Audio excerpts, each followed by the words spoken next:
On the virtual Bible study tonight, we want to talk about alcohol. We're going to revisit a topic that we have studied before, but it is so important. We want to discuss the idea of social drinking. We're calling our study tonight Another Look because we have looked before, but we just want to be reminded about how we should view the question of so-called moderate or social drinking. What does the Bible say? A very important topic. Unfortunately, it's a controversial topic now. It wasn't a controversial topic 20 years ago. It is a controversial topic Exactly. now. It's becoming more controversial. And we're going to talk about that. We're going to get started right now. It's time for this week's edition of the Virtual Bible Study. The Virtual Bible Study is a live, internet-only call-in program dedicated to the honest study and discussion of God's Word. Do you have a question about something in the Bible? Or are you simply interested in learning more about the Scriptures? If so, we hope you'll stay tuned tonight as we look into the pages of God's Word. The Virtual Bible Study is brought to you this time each week by the College View Church of Christ in Columbia, Tennessee. You can participate in the discussion tonight by calling 931-381-4567 or by emailing your questions or comments from collegeview.com. We hope you'll take out your Bibles and study along with us as we begin an exciting study of God's Word on this edition of the Virtual Bible Study. And we welcome you to the Virtual Bible Study. This is the Virtual Bible Study for Thursday, May 20th, 2021. Thank you for joining us on the program tonight. My name is Jacob Gwynn. My father, Greg Gwynn, is here. Hello, Dad. Great to be with you, Jacob. Good to be with you. Kyle's behind the controls. Kyle, welcome to the program. It's good to be here. Good to be with you. And we want to hear from you on the other end of the line tonight, 877-381-4567, questions at collegeview.com, or the chat window to the bottom of your video feed. And this is one of those topics where we probably will have listeners who disagree with us, and we want to hear from you, especially tonight and anytime that you hear this program. Questions at collegeview.com is the email address. I hope people realize that we are open to having what we teach analyzed, and even if you disagree, we invite your participation. On this subject, for instance, if you disagree with us, I think everybody knows, but we'll tell you right up front, we're going to take the position that Christians should not drink alcohol at all. If you disagree with that view, we would invite you to come here in person, call us on the phone for a do a Skype or through a Skype, Zoom. We could do lots of ways. We'll give you a chance to express your opinion, to differ with our understanding of the Scriptures.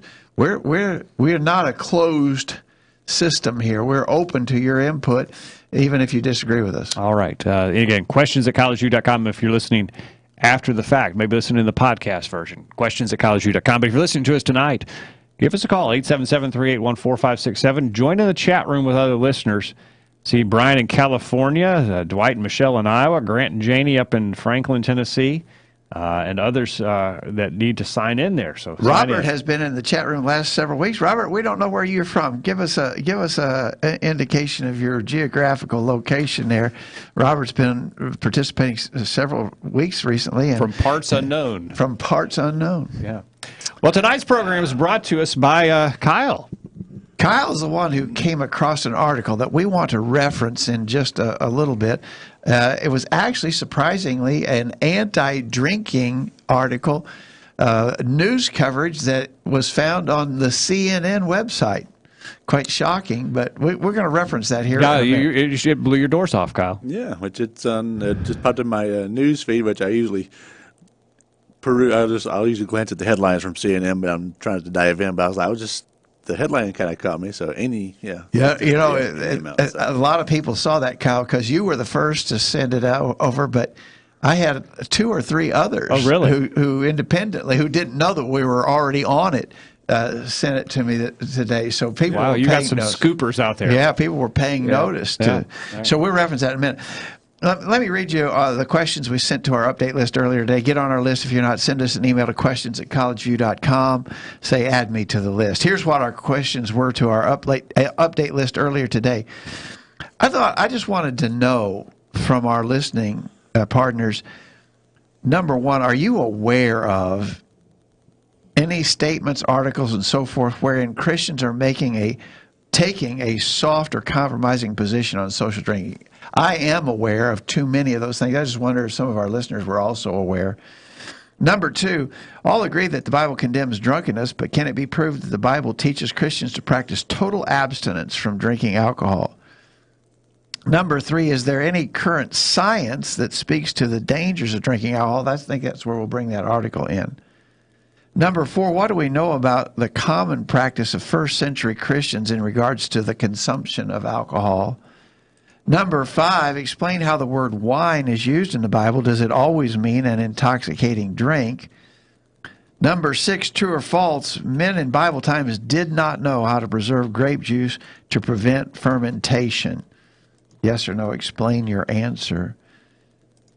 Number 7, did Jesus produce alcoholic wine at the wedding feast in Cana of Galilee? You know, that's one of the most popular arguments in defense of social drinking. Oh, Jesus made wine.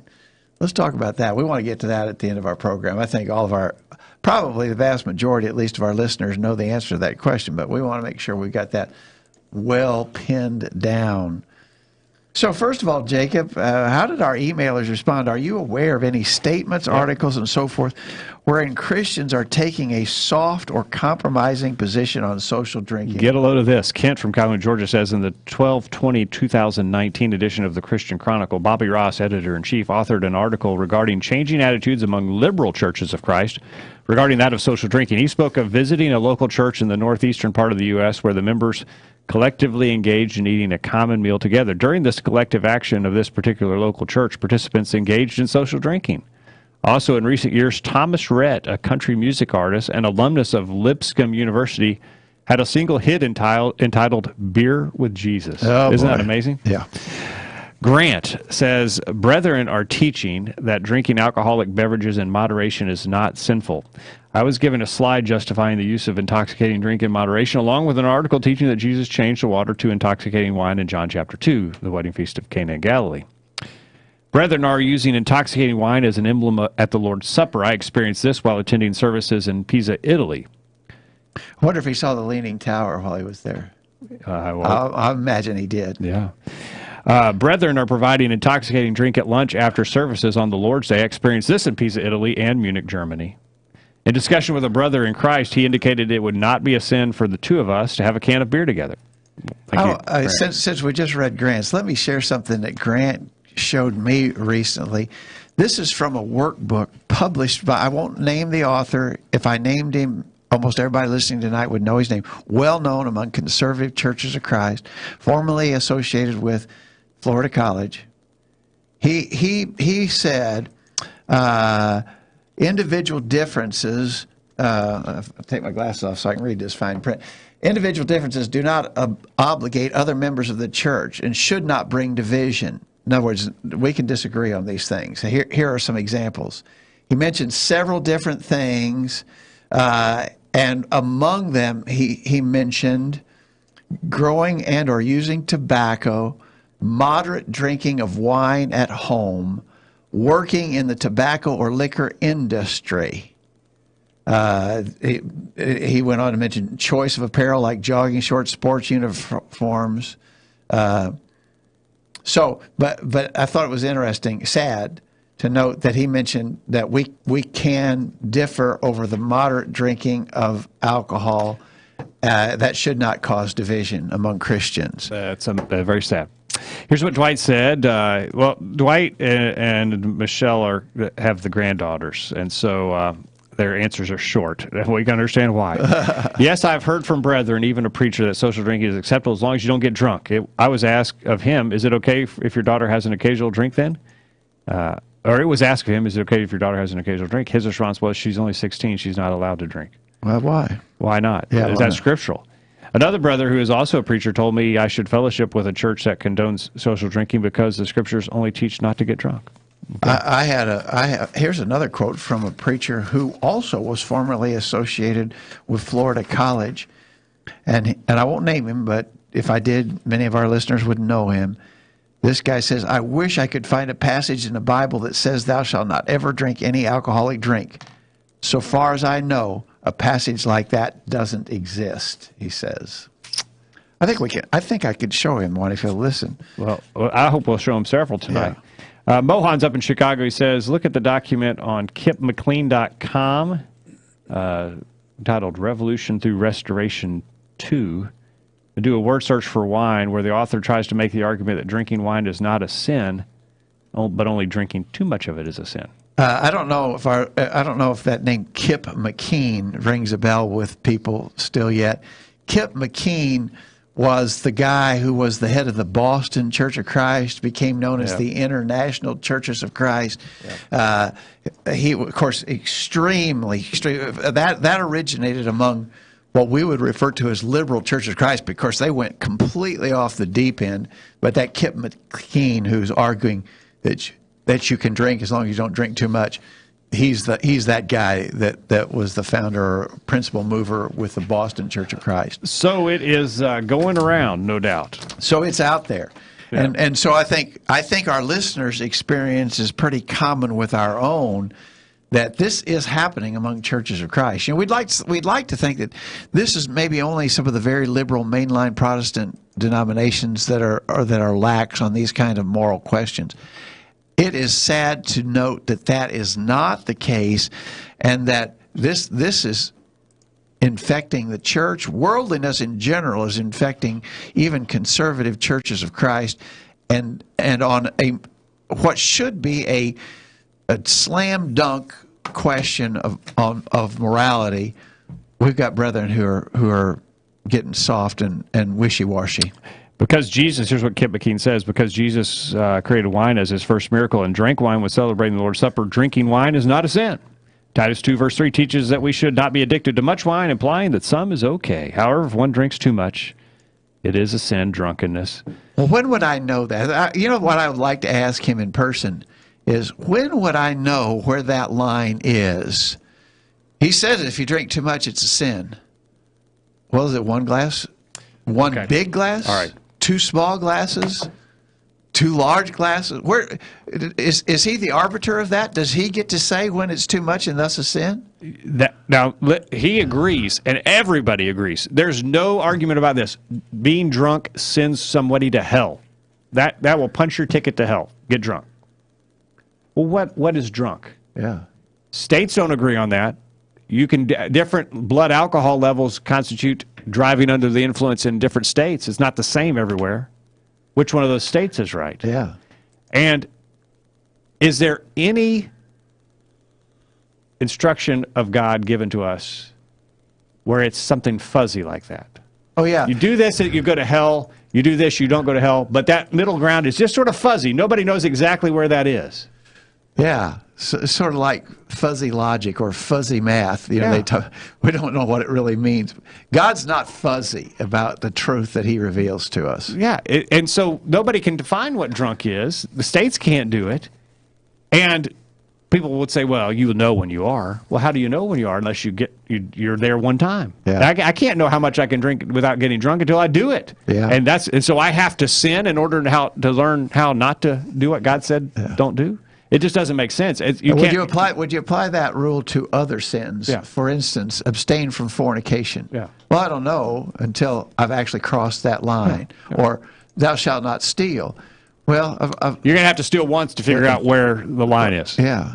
I mean, we wouldn't argue that about any other sin. No. Let's grab a break. Maybe the Bible's doing more than just condemning drunkenness. It is, and we're going to show that when we come back from this break. We're going to show that the Bible not only condemns drunkenness, but it can be proved that the New Testament teaches Christians to practice total abstinence from drinking alcohol. All right, we're going to get into that on the other side. Don't go anywhere. We're back right after this.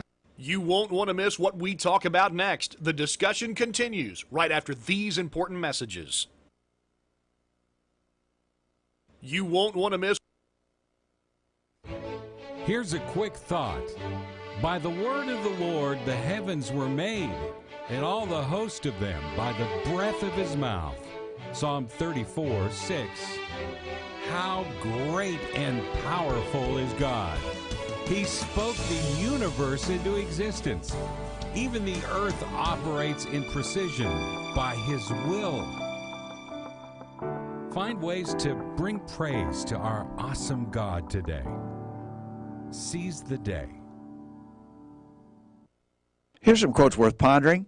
Parents need to discipline their children when they are young so that they will discipline themselves when they are grown. A church is no more to be blamed for the bad people in it than a hospital is to be blamed for the sick people that are in it. By perseverance, the snails reached the ark. You never really lose until you quit trying. Man, wish I'd said that.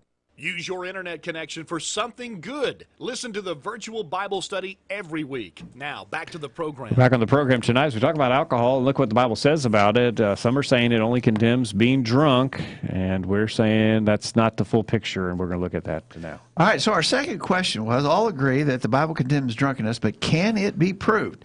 I really would emphasize proved, not just speculated, but can it be proved that the Bible teaches Christians to practice total abstinence from drinking alcohol?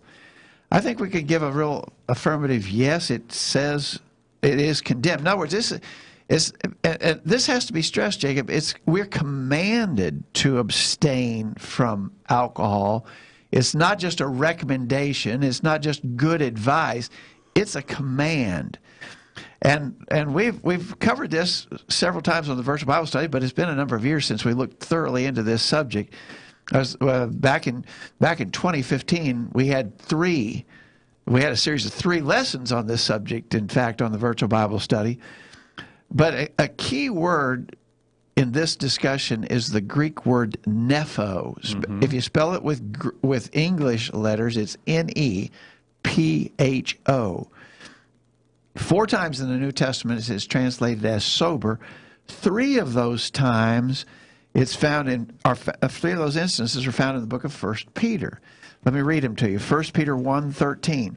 Wherefore gird up the loins of your mind, be sober, and hope to the end for the grace that is to be brought to you at the revelation of Jesus Christ. 1 Peter 4, verse 7, but the end of all things is at hand. Be ye therefore sober, and watch unto prayer. 1 Peter 5, verse 8, be sober, be vigilant, because your adversary, the devil, is a roaring lion, walketh about, seeking whom he may devour.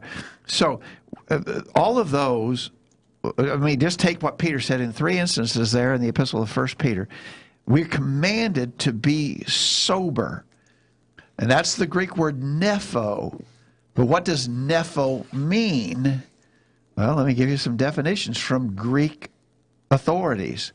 Nepho means, according to the New Englishman's Greek concordance, it means to abstain from wine, thus to be sober. Kittle's Theological Dictionary of the New Testament says completely unaffected by wine. Yep. Strong's Exhaustive Concordance of the Bible says to abstain from wine. Vine's Expository Dictionary of New Testament Words says signifies to be free from the influence of intoxicants. So let's work on that last one. The experts agree that it means to be free from the influence of intoxicants. Okay, in fact, that's exactly what Vine said, to be free from the influence of intoxicants.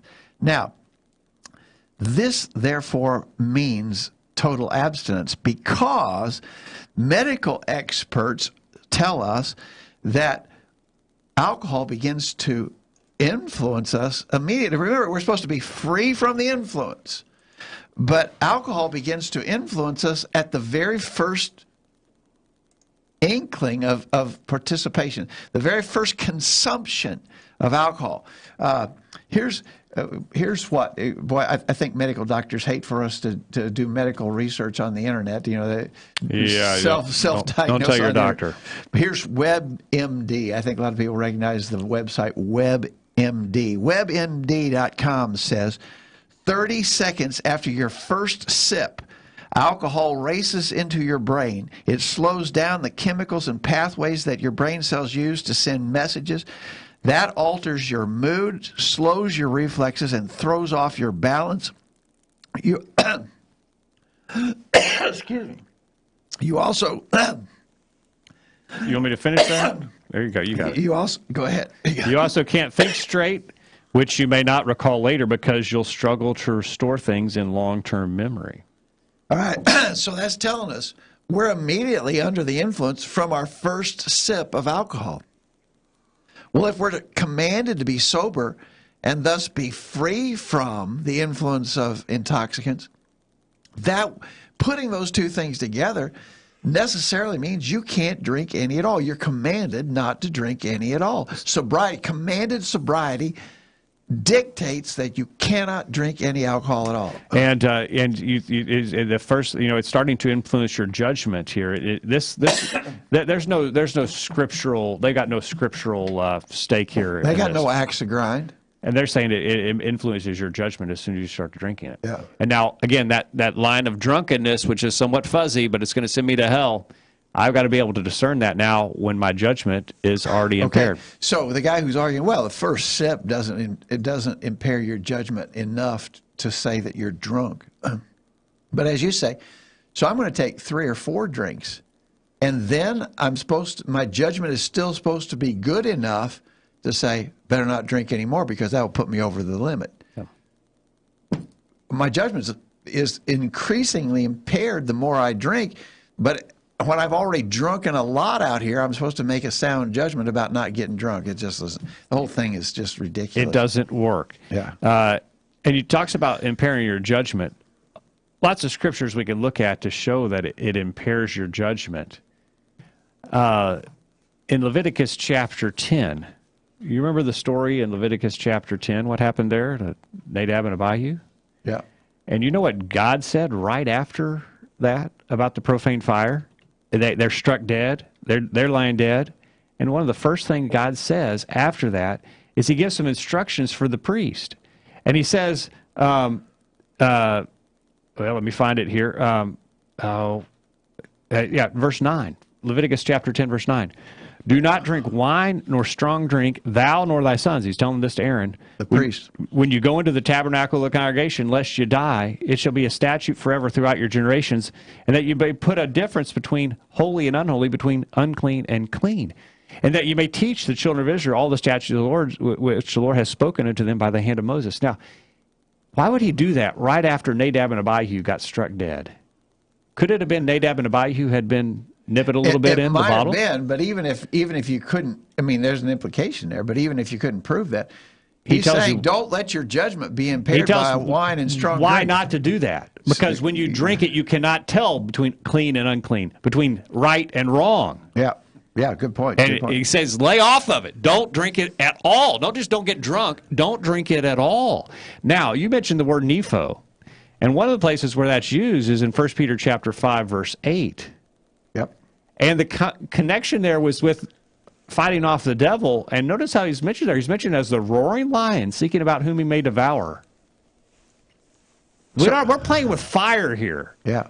We have to have all of our senses at all times. So he's basically saying there, don't impair your ability to resist Satan by be at your peak, be at the top of your ability level, because you got this roaring lion who's tracking you down. He says, don't be drunk, don't have a few. He says, abstain because you have an adversary, the devil, that's seeking whom he may devour. Kyle, how many beers do you want to have before you get thrown in the ring with the lion?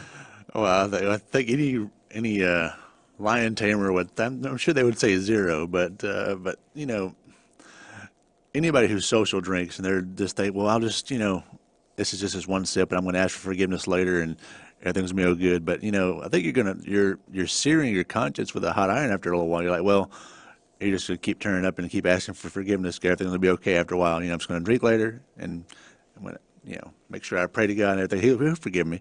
But I think you're going to sear your conscience. After a while, you're just not going to care. You're not going to care about anything. You're just going to sear your conscience with that alcohol because you're addicted and everybody else is doing it. All right. So. Yep. All right. Kent says on this question, he says, it can be proven from the scriptures that moderate recreational drinking of alcoholic beverages is sinful. He's going to make an argument. I want to hold the rest of his answer on that for just a minute. He's going to make what I think is a good argument from 1 Peter 4, 3 and 4, but hang on to that for just a minute. Okay. Grant says 1 Peter 4, verse 3. He's going to make the same argument. I want to hold that argument from 1 Peter 4, verse 3. He mentions 1 Peter 5, verse 8, be sober, commands us to be sober. Ephesians 5, verse 8 says, do not get drunk with wine, for that is dissipation, but be filled with the Spirit. Paul's commanding us not to get intoxicated, to make drunk, to grow drunk. This is an action ongoing stated as a command. And so we would be beginning the process of intoxicating or getting drunk by taking the first sip of intoxicating drink. This verse prohibits us from taking the first sip. Dwight and Michelle, yes, I believe it does. When you look at the word sober in the scriptures, the Greek word is nepho, Strong's number 3525, and that means to be sober, to abstain from wine. I've always wondered how a Christian knows what drunkenness is unless he's been there. So in order not to get drunk, you need to know your limit, but how do you know your limit till you get there? Exactly. So you have to first sin to know where your limit is so you won't sin anymore. Say, I'm puzzled as you are, Dwight. Yeah. All right. All right. Now, how much time we got here? Let's do this real quick. I'm going to skip question 3 and go to 4 real quick. What do we know was the common practice of first century Christians in regards to the consumption of alcohol? Well, a verse that I like very much in this discussion is 1 Timothy 5, verse 23. Paul writing to Timothy. We know Paul here's writing to a faithful Christian, writing to the faithful young evangelist Timothy. Timothy was a faithful first century Christian. In 1 Timothy 5:23, Paul told him, "Drink no longer water, but use a little wine for thy stomach's sake and thine often infirmities." Now, sometimes, amazingly, the social drinking advocates will try to use that verse to their favor. That's actually not their verse. That's our verse. Because that verse shows here the normal, established practice of Timothy, a faithful first century Christian, was to drink none at all. He had to be told to take some for a medicinal benefit. Yep. But what it proves is that his normal practice was to drink none at all. You know, I've heard Christians say, "Oh, everybody drank in the first century. That's well known." It was it was completely across the board. All people drank wine in the first century. No, they didn't. They didn't drink intoxicating wine, and this proves from Timothy's point of view that he had to actually be instructed to do so for a medicinal benefit. All right. Now, several of our emailers are going to mention 1 Peter chapter 4, 3 and 4. I think it's a good passage. Peter says, "For the time past of our life may suffice." Stop right there. This is what we used to do. In other words, we wasted, I would paraphrase that by saying, Peter's saying, we wasted enough of our time already doing what? "The time past of our lives may suffice us to have wrought the will of the Gentiles when we walked in lasciviousness, lust." Then notice these 3 phrases: excessive wine, revelings, banquetings, and abominable idolatries, wherein they think it strange that you run not with them to the same excessive riot, speaking evil of you. So he said, we wasted enough time doing that. We've stopped doing that. The people of the world now think we're weird because we don't still do those things that we used to do, but we don't do them anymore. The 3 words, so the Greek word for drunkenness is meth, M-E-T-H-E, spelled in English. That's this forbidden drunkenness that everybody agrees to. That's not even mentioned in this passage. 3 levels of drinking that are less than total drunkenness are mentioned. Excessive wine is the word oinophalugia. It indicates intoxication, but is a step below meth or drunken. One in such a state staggers, stumbles, or falls into a sleeping stupor. The next word, revelings, is from the Greek word komos, which suggests intoxication, but not out of it. He's just got a high. He's got a buzz, as they say. The third word, banquetings, comes from the Greek word potos.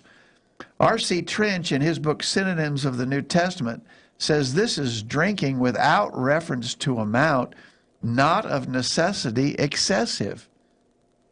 So Trench said, I've heard people argue that Trench didn't know what he's talking about. I'm sure he knows a lot more about the Greek language than I do. He's a published lexicographer. He says that last word, so in other words, here's meth, total drunkenness. Peter mentions 3 levels of drinking that are less than that and condemns them all.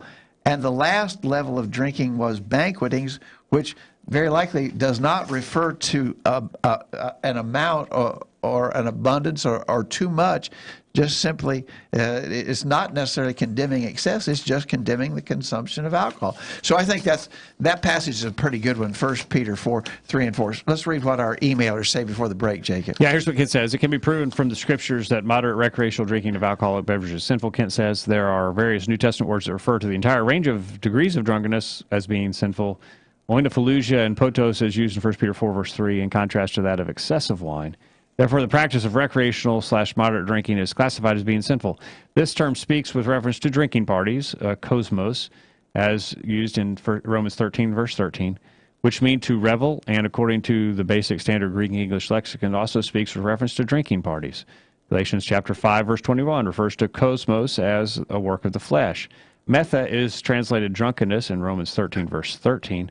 The basic application of the term speaks with reference to that of intoxication in any degree. Such would therefore be inclusive of moderate drinking as well as drinking in excess. So what Kent's saying, and I think what all the experts agree, is that that a word study of all the words that denote drinking intoxicants suggests that any word that deals with the drinking of intoxicants proves that it's a condemned practice. Here's what Grant said on that. He said this condemns drunkenness, debauchery, extreme indulgence, carousing, revelry, unrestrained party or celebration, carousal, and drinking party, literally potos, as a drinking without reference to amount. The verb is potozo, to give to drink without regard to amount, as in Matthew chapter 10, verse 42, give a drink a cup of cold water. This would include drinking at a cocktail party, sipping the wine, social drinking.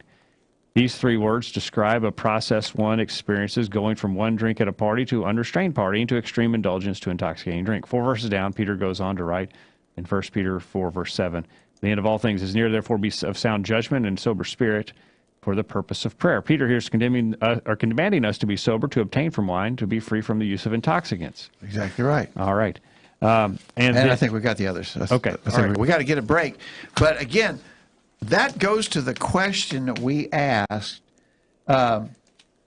what can we know? Is there any, can it be proved that, well, first of all, we proved that the New Testament teaches us to practice total abstinence, and we know that first century Christians, we know their practice was to abstain. Don't miss the point there. When we're looking at 1 Timothy 4, those three terms, which is fine to look at those three terms, but don't forget, Peter was saying, we wasted enough time formally doing these things, and then he says, and now people think we're weird because we don't do that anymore.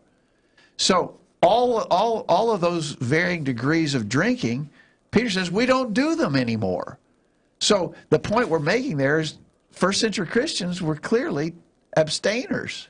And notice that their activity was going to be referred to as strange. Yeah.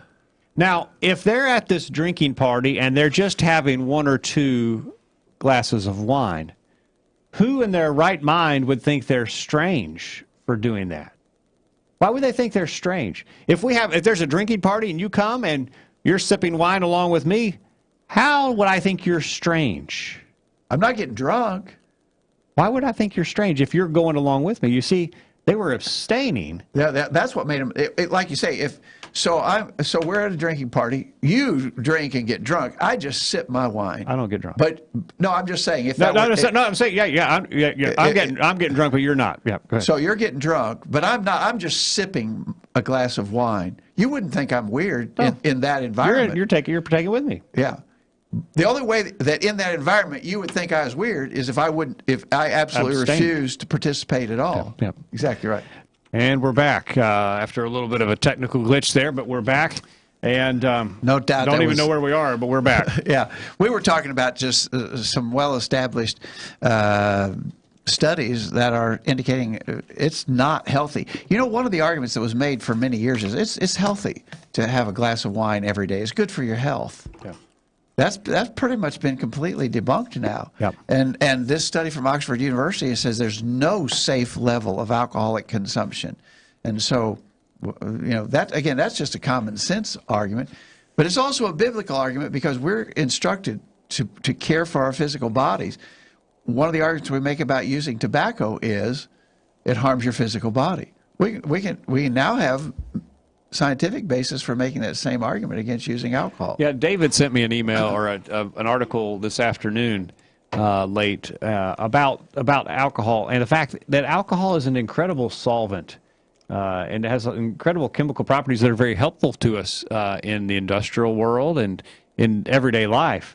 But when we ingest the alcohol, it does the same thing in our body, and it's interfering with those nerve chemicals, the chemicals around our nerves, the lining around our nerves, and so forth.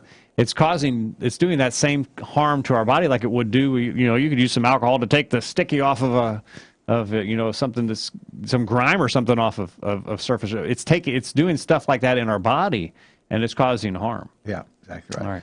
All right, real quickly, and as you say, we may go a few minutes past the hour here to get this in, but I asked the question, how is the word wine used in the Bible? Before you do, you ask if there's any science, and here's what Kent says about it. He says, medical science gives evidence that moderate social drinking has various effects on the brain. The frontal lobe of the brain loses the ability to reason correctly, and therefore has negative implications on one's sociability and intelligence.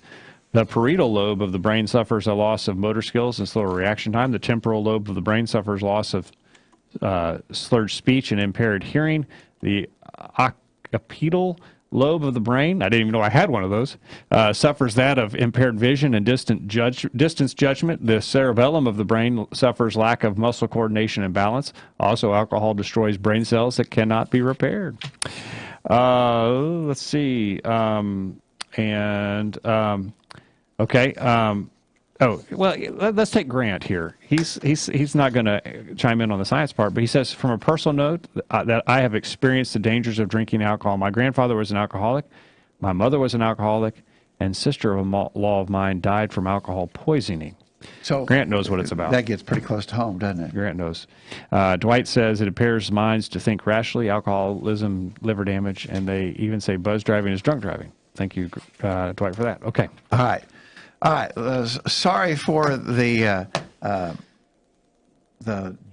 fact that we dropped out on YouTube. Apparently, we're trying to get back. We're going to cover the last couple of points. The last couple of questions we had out there were, how is the word wine used in the Bible?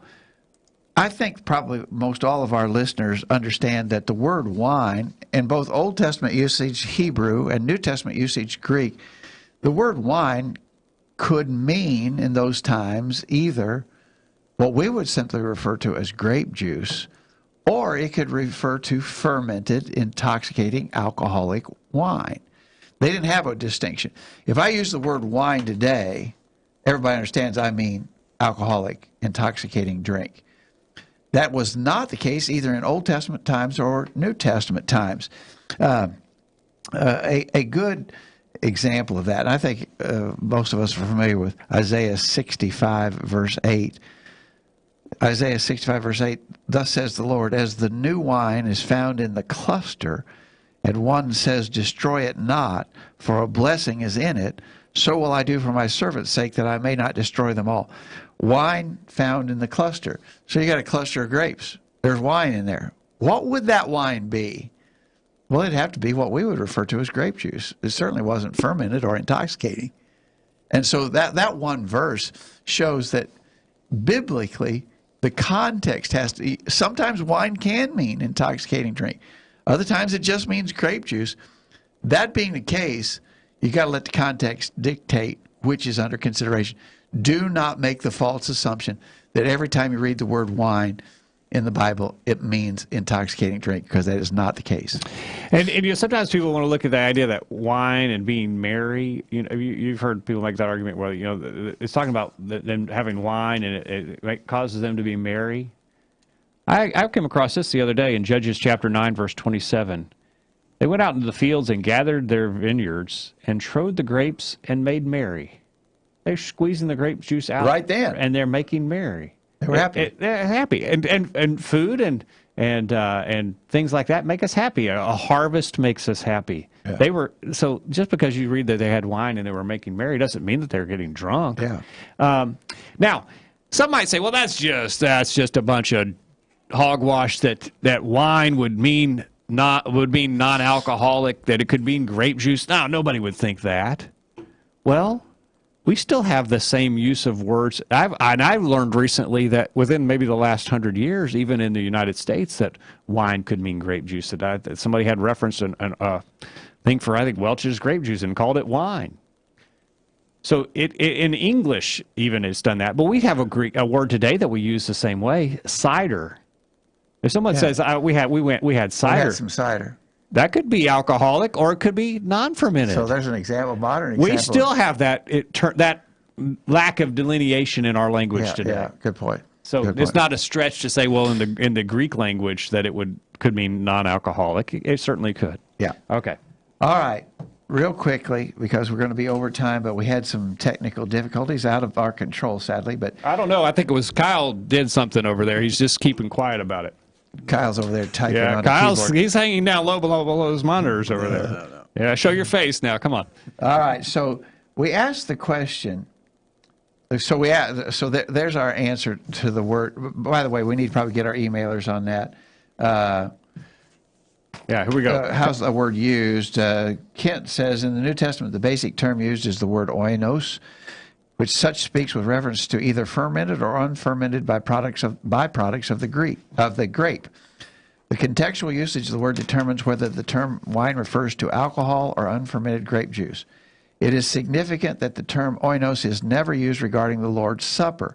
The phrase fruit of the vine is the exclusive phrase used, implying that only unfermented grape juice is used in the Lord's Supper. In 1 Timothy 5:23, Paul uses the term oinos relative to the word wine. That's where he commanded Paul to use such because of physical illness. Obviously, Timothy had not been using this element, and he had to be told to use such. If the term used there speaks with reference to alcoholic wine, Timothy had not been using such socially or moderately. Okay.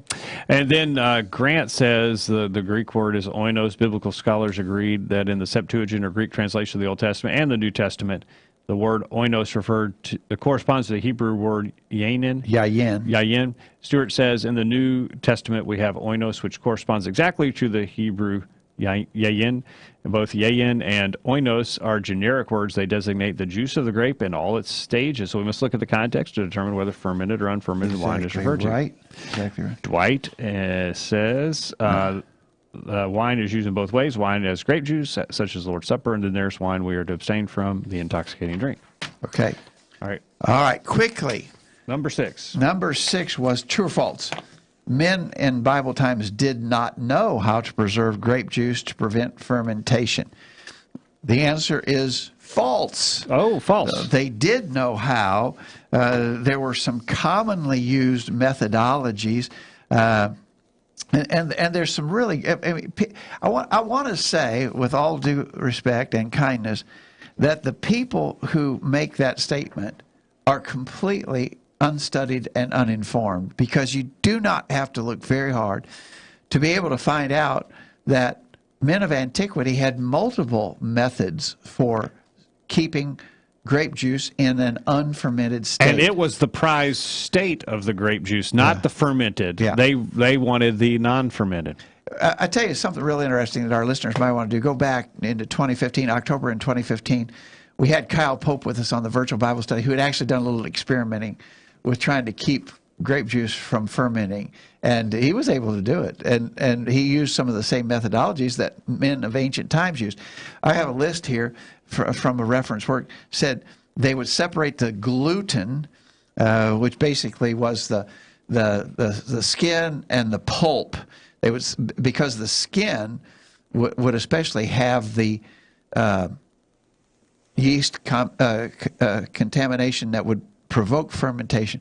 So they would filter the juice, and just by simple filtering they could keep a lot of it from fermenting.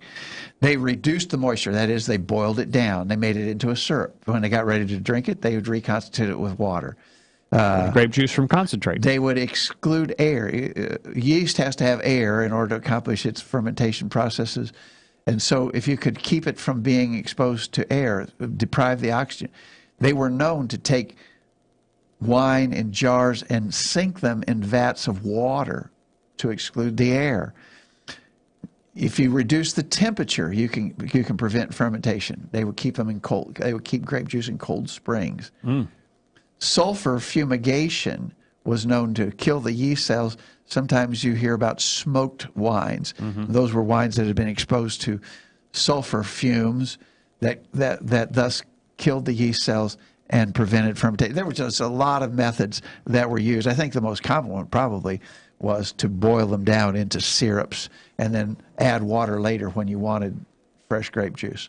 You guys use raisins, right? Do they take dry, raisins. dry? Well, of course, that in itself is kind of a dehydration. Yeah. All right, so, well, George says, if unfermented wine was used in the New Testament, why was fermented wine used for the last 2,000 years in communion? Who says so? Yeah, we need some reference there, George. Yeah. All right. Let's see here. Do we have? Oh, yeah. It says Kent says William Patton in his book entitled Bible Wines gives information on how those who lived in the Middle East knew how to preserve grape juice and keep it from fermenting. Unfermented grape juice was a common beverage for those who lived in Bible times in that part of the world. Also, Mr. Patton provided information how the ancients of that era of time understood the laws of fermentation. Good. Yeah. Thank you for that, Kent. And then Grant refers to August Calmet. Augustine Calmet. Augustine Calmet, yeah, sorry. The learned author of the Dictionary of the Bible from 1672 says the ancients possessed the secret of preserving wines sweet throughout the whole year. If they were alcoholic, they would preserve themselves. The peculiarity was preserving them sweet. Yeah, good. Yeah, good. Chemistry tells us that as the juice loses its sweetness when by fermentation the sugar is converted to alcohol, preserving them sweet throughout the entire year meant preserving them unfermented. Chemical science instructs us that by reason of the great sweetness of the juice and the heat of the climate at the vintage, the vinous fermentation would be produced, and that unless by some method prevented, the acetus would certainly and speedily commence. 4 modes were known and practiced by the ancients, which modern chemical science confirms: boiling, for sake of time, because he's basically boiling, filtration, subsidence, and fumigation. Yeah. Okay. So again, I want to say without sounding mean-spirited that anybody who makes that argument that people in ancient times did not know how to preserve grape juice in unfermented state, that's an unlearned, an uneducated, and uninformed argument to make. It should not be made. All right, real quickly, we're past the hour, but we had some technical difficulty. Let's deal just real quickly with the old argument that Jesus made intoxicating wine at the wedding feast in Cana of Galilee. Of course, the text is John chapter 2, verses 9 through 11. Let me read that real quickly. When the ruler of the feast had tasted the water that was made wine and knew not whence it was, but the servants which drew the water knew, the governor of the feast called the bridegroom and said to him, Every man at the beginning doth set forth good wine, and when men have well drunk, then that which is worse. But thou hast kept the good wine until now.